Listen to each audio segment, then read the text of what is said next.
Hello everybody, welcome to AR News, an anti-racism focused news broadcast. Recently, Christian Smalls was in Washington, D.C. to talk about labor union rights and the actions of Amazon. According to a story from TechCrunch, Christian Smalls had to remind certain people in the Senate that workers' rights aren't a Democratic or Republican issue. He goes on to say that labor rights are and always will be a people's issue, aka constitutionally protected. Keep in mind going forward that Amazon tried to have Christian Smalls arrested for bringing food to warehouse employees during a union drive. I can't help but note how this is the same tactic being used in some states, how it's now a misdemeanor to deliver water to people standing in voting lines. Christian Smalls goes on to say that Amazon is breaking the law using intimidation and states that these are real things that traumatize workers in this country. Mind you, we've had the National Labor Relations Act since 1935. We've even got the National Labor Relations Review Board, which protects our rights to organize as workers, but Amazon has gone mostly unchecked in its aggression in our violation of rights. How unchecked? According to Jonathan Bailey, they are holding people against their will for attempting to organize, violating the very act I just named. Even having a stipulation in the settlement to remind employees via emails and on physical bulletin boards that they have a right to organize, which again is part of the National Labor Rights Act of 1935. So why does this have to be stipulated in settlements that you're going to follow this? Where are the judges to observe these types of things occurring? We've got companies openly admitting in these forms of settlements that they're not, these are congressional laws, are they not? I'm just currently laughing at the consideration that they tried to get Christian Smalls arrested for delivering food as though he was a criminal in that action, but they are actually committing criminal acts and still had the audacity and the privilege to call the police on a black man doing something non-harmful.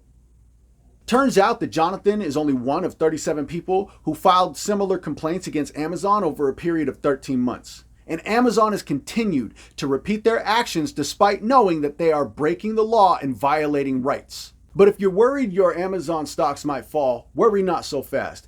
Amazon has bought Lindsey Graham's support to violate the rights of workers to organize. He will continue to attack and delegitimize the very governing body that established the National Labor Rights Act of 1935 and the people it moved to protect. So nothing can go wrong here, right? But he said something that stood out to me. Every time I turn around, we're having a hearing about anybody who makes money is bad. And that led me to a question.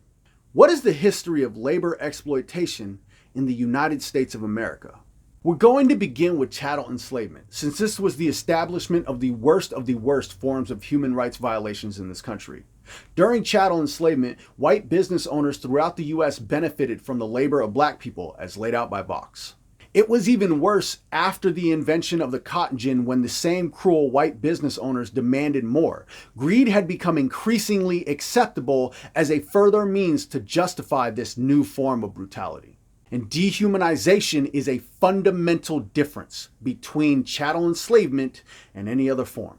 After black people had become free from chattel enslavement, vagrancy laws and other things contributing to black code kept thousands of black people in a new form of chattel enslavement. This form, however, was hidden and protected by contracts that black people were incapable of reading but trusted had their best interests in mind, which of course you know they did not.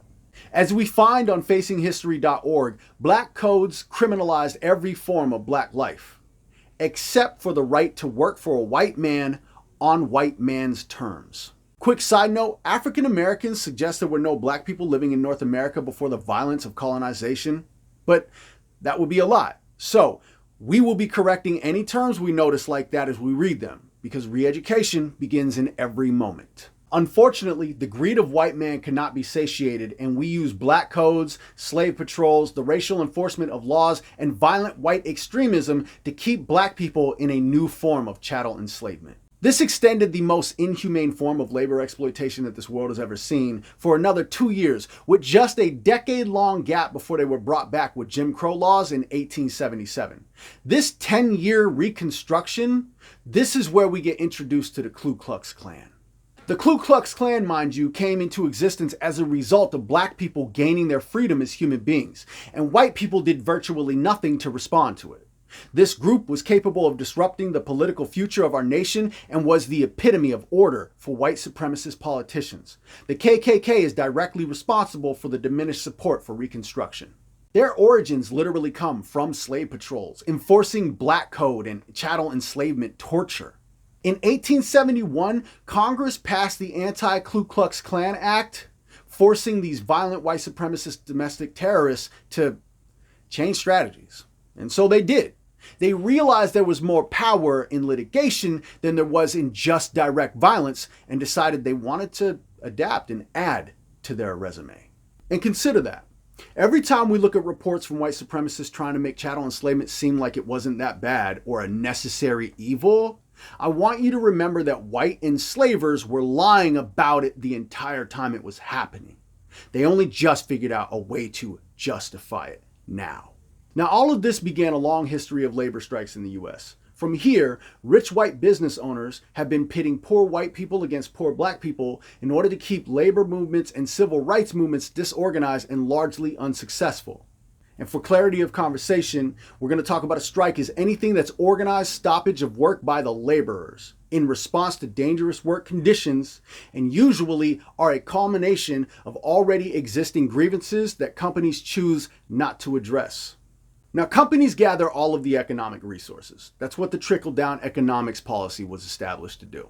However, they're the ones choosing to ignore the grievances their own employees bring forward. Their own staff are telling them is cutting into productivity. Now, they understand the statistics here. They know that by ignoring this, that's going to lead to a shutdown of labor. But they continue down that path trying to dehumanize and delegitimize labor movements instead of addressing concerns that are being brought forward in pretty respectful ways most times. The greed of these companies has become so profound, so short-sighted, that they spend millions on corrupting government policies. This allows companies to get away with violating laws, the same way Amazon violated the National Labor Relations Act of 1935, while having the courage to call the cops and attempt to have a black man arrested for caring about fellow laborers. Let's take a look at one random strike. The General Strike of 1910. The strike had a lot of support, even reaching San Francisco from all the way across the nation. Now, even though the strike was about demanding better work environments for the people that put the products together so the companies could work, the response was to have some of the strikers killed. Strike breakers and police are commonly known to show up and violently attack strikes throughout U.S. history. Yes, the same police that evolved from slave patrols during chattel enslavement and black code to the Ku Klux Klan during Reconstruction. These police were now showing up to protest and killing people who wanted, get this, safer working conditions. And it's not like these companies don't know the strikes are coming. These companies target and harass anyone who attempts to make other laborers aware of their personal rights. After people died, RTC admitted they had, in fact, discriminated against their own workforce in favor of loyal workers. Read, "We want chattel enslavement back." Okay, so far, we've gone from chattel enslavement all the way through to 1910, where rich white business owners are still exploiting laborers. Why? Greed.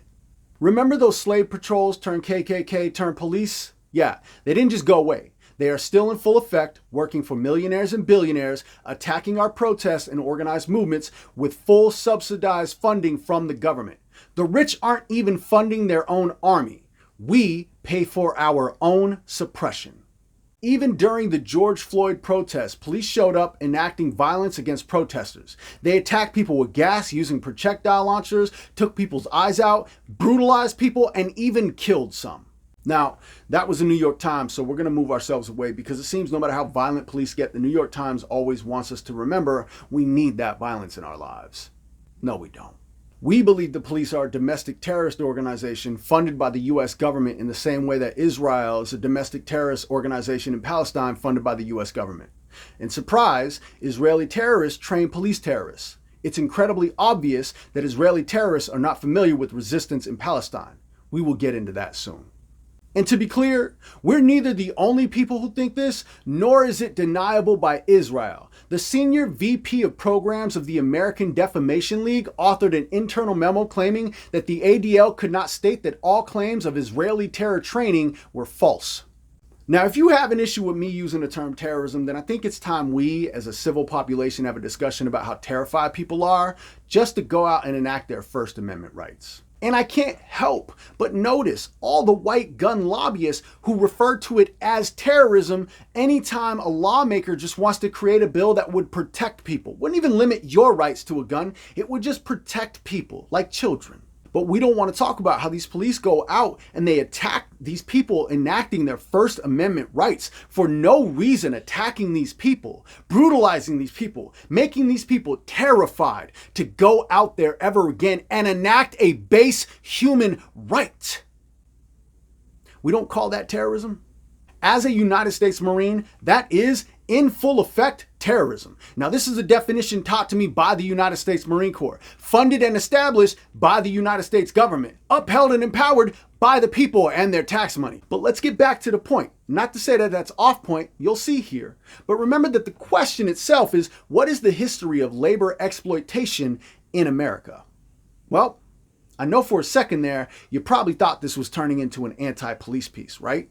But here's the truth. This is AR News, anti-racist news. So anytime that we talk about the police, it will appear to be an anti-police piece.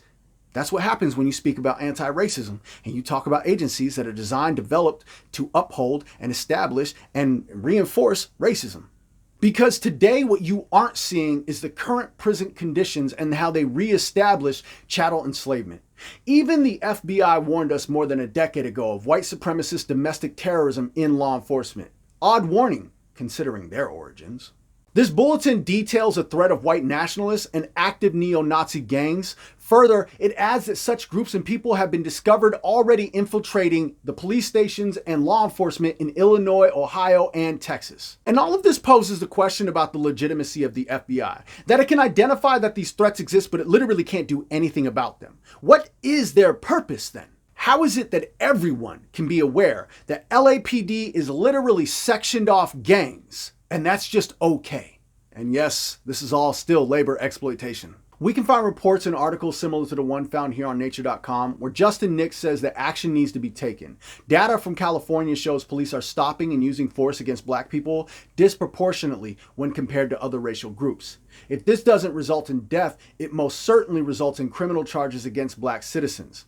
According to a Sentencing Project report, black people are 5 times more likely to be sentenced to prison than white people, make up more than half the population in 12 states, and have horrid discrepancies in population size in most other states, including California, where the FBI warned this type of effect could happen. Now, I want to talk about number 2 for a moment. 1 in 81 black adults in the U.S. is serving time in a state prison. 1 in 81. That is man-made. Add to your knowledge set that black people are 3.73 times more likely to be arrested for possessing a small amount of weed, just according to a 2020 ACLU report. Meanwhile, white business owners in California are growing, distributing, smoking, selling. They're making $22 billion a year on the slow side. And yes, you heard that right. While mostly subsidized white business owners are making billions growing and selling weed, black people who just possess it are spending their lives in prison doing hard labor for other white people. I say other white people, but honestly, it could be the same white people. And who do you think enforces all of this? Who do you think is going and arresting these people? It's the police. Therefore, with weed being the number one reason black people are being arrested, police targeting black people, and black people being sentenced to prison time significantly more than anyone else for the same allegations, we can start to see this type of tunneling effect. If you take a look back at black codes and Jim Crow, you'll find it's the same system at work with a slightly different name. Looking at this report from Vox, we can see that even innocent black people are 12 times more likely to be wrongly convicted of drug crimes. Just like with Black Code, we've created laws that have criminalized black life while white people profit off of it. And white people are profiting. That's a $22 billion a year industry growing weed. But let's forget about that one, because the prison systems themselves are profiting too. And to be clear, we've been talking about this for a while. This one report is from 2018. It's 2022, yet the population size of private prisons continues to grow unchecked. And while some states have dissolved their contracts, others are just stepping further into them. Corrections Corporation of America and GEO Group collectively managed $3.5 billion in 2015. That's $3.5 billion to manage wrongfully convicted, over-targeted, and disproportionately sentenced black people, to reinsert them into modern-day chattel enslavement. And make no mistake, it gets brutal in prison. Let me remind you of most of these reports still use the terms like blacks and African American, even though both of those are racially charged terms. Black people are being left out of job opportunities through illegal and discriminatory job hiring practices, much like how Black Code made certain jobs illegal for black people to have. Black people are being imprisoned for things white people do every day, much like how Black Code made it illegal for black people to walk along the side of a railroad track. Black people are being wrongfully convicted and literally sentenced to hard labor and not being paid virtually anything for it. This is wrong. And if they resist, if a black person resists, or if a cop shows up and decides today's a day for them, then black people die. Police get to bypass all the accountability by utilizing an unconstitutional grand jury system, where their own buddies get to suggest what charges should be considered. Most times, not even offering up murder as an option against the police who just murdered an unarmed black man who was running away for fear of his life. Afraid, mind you, of being murdered by a cop. What are we doing, white people? We are out loud, in our silence, in our apathy, telling black people we do not care. And before anyone suggests that black people comply with this known terrorist organization that has literally hunted and killed black people with virtually no pushback from the white population, go ahead and listen to Amber Ruffin real quick. Now, I wanted to be able to show you the bit here where Amber Ruffin shares this information herself, because I believe it's always significantly more powerful to hear it directly from a black woman's voice. But she goes on to say that since 2015, and this is 3 weeks ago, since 2015, 625 black people have been killed by police while they were running. 875 were not running. They were complying. 875 people were complying with the cops. That's more than were running and were still killed by police. Complying doesn't save your life. Meanwhile, labor union leaders like Christian Smalls are being targeted with disinformation and harassment campaigns for standing up for our labor rights. A black man who we were taught intrinsically, white people, is supposed to be violent and non-caring. Amazon tried to have him arrested for delivering food and water to people that he understood, people that he's feeling compassionate for. That's love. That's not violence. Amazon wanted to have him arrested for that. Look, I can't make this stuff up. I can only help you see the way we are as a country. And a lot of us were made this way, but it can be undone. And we can only succeed together. But the rich would have you believe otherwise. They would constantly have you pit yourself against other people for the color of skin. That's less than a 0.01% difference. Not even significant. We have been so overwhelmed with disinformation about inflation, minimum wage, supply and demand. We fear any changes that might even positively impact us. This means that while the rich keep taking money from all of us, they have convinced the middle class that the poor class is somehow responsible. And again, I ask, how did people with the least amount of political and economic power manage to somehow amass all of that power above all of the rich, above the middle class, above all of the known established organizations? How did those poor people manage to lift themselves up and enact policies that created more harm on themselves? If labor were right in this country from the beginning, if this country's founding document truly meant to include laborers and black people, then we wouldn't need amendments to remind us that man means everyone. Labor has never been an intrinsic right in this country, because this country was founded on removing intrinsic rights in a new era, in a new way. It's treaty warfare against its own people by the rich who established it. Now, we can fix that in two ways. Obviously, there's violence, but another way is to create full, inclusive laws that establish as unquestionable fact the very basic needs of a human being, and that every human being, regardless of nationality, is a human being and deserving of these things. If we want to create a great country, then it has to be a great idea.